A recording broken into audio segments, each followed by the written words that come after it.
ED ने हाल ही में दिल्ली के सीएम अरविंद केजरीवाल को दिल्ली शराब नीति से जुड़े मनी लॉन्ड्रिंग मामले में गिरफ्तार किया था, जिसके बाद अदालत ने सीएम को 15 अप्रैल तक की न्यायिक हिरासत में भेज दिया।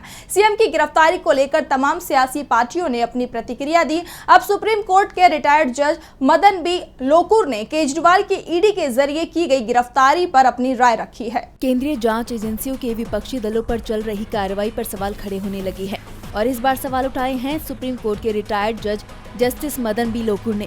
उन्होंने कहा ये ईडी के जरिए उसकी शक्तियों का गलत इस्तेमाल है। ये मामला 2020 में शुरू हुआ और अब तक 1.5 साल का वक्त बीत चुका है। ईडी का कहना है कि वो अब तक ये मामला सुलझा नहीं पाई है, जबकि उसने इतने लंबे वक्त तक मनीष सिसोदिया को जेल में रखा है। उन्हें ये केस सुलझाने में क्या चीज रोक रही है? अगर उनके पास सभी सबूत हैं तो वो चार्जशीट क्यों नहीं फाइल कर रहे हैं? और वो कौन से मटेरियल हैं जिनके आधार पर वो इस निष्कर्ष पर पहुंचे हैं कि अरविंद केजरीवाल को गिरफ्तार किया जाना चाहिए? दिल्ली शराब नीति से जुड़े मनी लॉन्ड्रिंग मामले में आप नेताओं को जमानत न मिलने के सवाल पर मदन बी लोकुर ने कहा, मुझे लगता है कि आरोपियों को जमानत मिलनी चाहिए। उन्हें जेल में क्यों रखा गया है?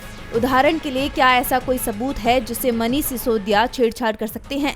अगर उन्हें ऐसा करना होता तो वो पहले ही कर लेते। ऐसे में ऐसा क्या है जो ईडी को इन सभी को गिरफ्तार करने पर मजबूर कर रहा है और अदालतों को भी ऐसा क्या मजबूर कर रहा है जो वो कह रहे हैं कि इन लोगों को सलाखों के पीछे होना चाहिए? ईडी का कहना है कि अरविंद केजरीवाल सहयोग नहीं कर रहे हैं।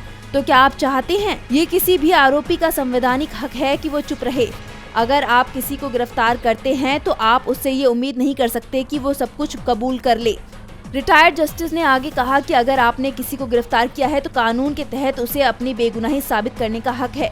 सामान्य तौर पर कोई तब तक बेगुनाह है जब तक कि वो दोषी साबित नहीं हो जाता, लेकिन यहाँ ये पलट दिया गया है। दूसरी बात यह है कि आपने उन्हें गिरफ्तार सिर्फ इसलिए किया है क्योंकि उनके पास ऐसा करने का अधिकार है।